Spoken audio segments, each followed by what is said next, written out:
मित्रों नमस्कार। पिछले कालांशों से हम तद्धित प्रत्यय प्रकरण में मतवर्थीय प्रत्ययों को देख रहे हैं। मतवर्थीय प्रत्ययों में विकल हमने लोम आदि, पाम आदि, पिच्छादि, व्यय, सने, लचय है इस सूत्र की चर्चा की थी।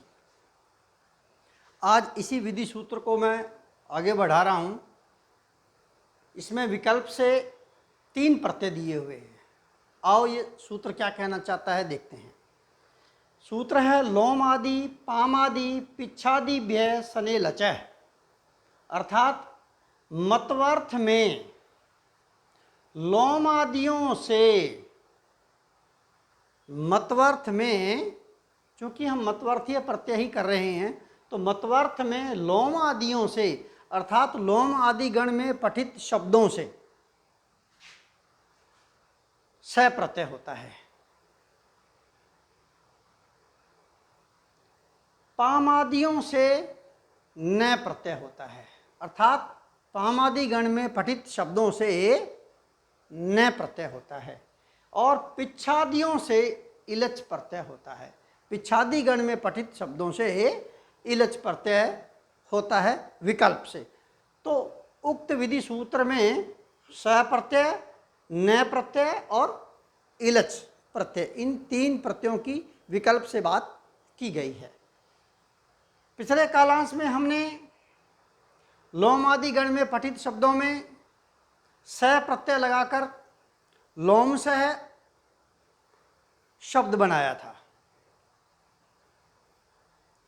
आज पिच्छादि गण में पठित शब्दों में पिछ शब्द से इलच प्रत्यय लगा करके पिछिलह शब्द कैसे बनता है उस पर चर्चा कर रहे हैं।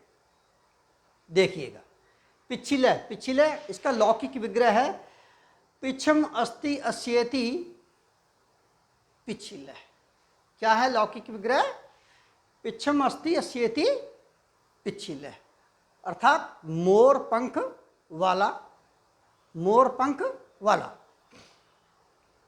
सर्वप्रथम पिछ सु इस प्रथमांत प्रतिपदिक से, इस प्रथमांत प्रतिपदिक से मतवर्थ में विकल्प से, क्योंकि ये तीनों प्रत्यय विकल्प से ही हैं इसलिए विकल्प से इलच प्रत्यय हुआ।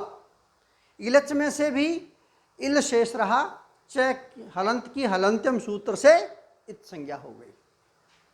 तो स्थिति बनी पिछ सु धन इल। कृतदित समासा सूत्र से समग्र शब्द समुदाय अर्थात पिछ सु धन इल की प्रातिपदिक संज्ञा हो गई। सुप्पो धातु प्रतिपदिक्यो सूत्र से सुप का लोप अर्थात सु का लोप हो गया। ऐसा होने पर स्थिति बनी पिछ धन इल। यचि भम सूत्र से पिछ की भय संज्ञा होगी।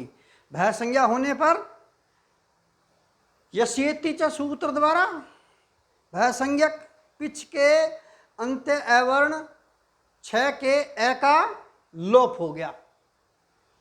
अवर्ण का लोप होने पर पिछ छ हलंत धन इल और दोनों को मिलाया तो बना पिछिल। सुवोज्य सूत्र से प्रथमा विभक्ति के एक वचन में सु और स हलंत का रुत्व विसर्ग करने पर पिछिलह प्रयोग सिद्ध होता है। ये तो विकल्प से हुए। और विकल्प से जहाँ पिछ से इलच लगा वहाँ तो पिछिलह बना और इलच के अभाव में पिछवान बनता है। देखिए कैसे। सर्वप्रथम पिछ सु इस प्रथमांत प्रतिपदिक से मतवर्थ में, चूंकि हम मतवर्थीय प्रत्यय ही देख रहे हैं, मतवर्थ में तदस्य अस्तिस्मिन् नीति मतुप इस सूत्र द्वारा मतुप प्रत्यय हो गया। मतुप प्रत्यय में प हलंत की हलंत्यम सूत्र से इत संज्ञा होगी। उ ह्रस्व उ की उपदेशे अजनुनासिक इत से इत संज्ञा हो गई। मात्र मत त हलंत शेष रहा।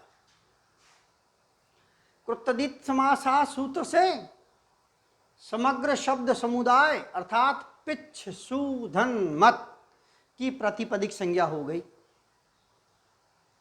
सुप्पो धातु प्रतिपदिक के सूत्र से सुप का लोप हो गया। लोप होने पर पिच्छ धन मत। अब देखिए अगला सूत्र है मादुपधायाश्च मतोर्वा अयवादिव्य। सूत्र पुनः सुने, मादुपधायाश्च मतोर्वा अयवादिव्य। उक्त सूत्र से मत के मैं हलंत को वह हलंत हो गया, तो क्या बना? पिच्छ सुधन वत। स्वोजस सूत्र से प्रथमा विभक्ति के एक वचन में सु प्रत्यय, तो पिछवत, और प्रथमा विभक्ति के एक वचन में सु। यहां ये प्रथमा विभक्ति का एक वचन का सु है, ध्यान रहे मित्रों। ये सु अलग है ना। इस सु का तो हम लोगों ने सुप्पो धातु प्रतिपदी के सूत्र से लोप कर दिया था, और ये जो सु आया है वह स्वोजस सूत्र से प्रथमा विभक्ति के एक वचन में सु आया है, इसलिए पिछवत धन सु। उगिदचाम सर्वनाम स्थाने अधातो। सूत्र है उगिदचाम सर्वनाम स्थाने अधातो। इस सूत्र से नुम को आगम हो गया। नुम का आगम हुआ अर्थात नुम इस न हलंत का आगम हुआ, तो न हलंत का आगम हो गया। पिछ व न हलंत का आगम यहाँ हुआ, और ये त हलंत, और इसके बाद सु। अगला सूत्र है अथवा संतस्य च अधातो। सूत्र है अथवा संतस्य च अधातो। इस सूत्र से उपधा को दीर्घादेश हो गया। तो उपधा है मित्रों, वन के वह में अ दिया हुआ है, यह उपधा। इस उपधा में दिए हुए वह के अ को आ हो गया, दीर्घ हो गया, तो बना पिछवान न हलंत त हलंत धन शु। हलंग्या बब्बे सूत्र से सु का लोप हो गया, तो स्थिति बनी पिछवान न हलंत त हलंत। और संयोगांत से लोप है सूत्र से संयोगांत त हलंत का लोप होने पर पिछवान प्रयोग सिद्ध होता है। तो आज मैंने आपसे लोम आदि पाम आदि पिच्छादि व्यय सने लचह इस सूत्र की मैंने आपसे चर्चा की, और पिच्छादि गण में जो पठित जितने भी शब्द हैं उनसे इलच प्रत्यय लगता है। एक उदाहरण देकर के मैंने आपको बताया है, पिछिल है ना, और इलच प्रत्यय के अभाव में मतुप प्रत्यय होता है, और जिसका सूत्र है तदस्य अस्तिस्मिन् नीति मतुप। इस सूत्र से मतुप प्रत्यय लगा था। ये दो मैंने शब्द करके आपको बताए हैं। अगले कालांश में मित्रों फिर आपसे मैं मिलता हूँ। धन्यवाद।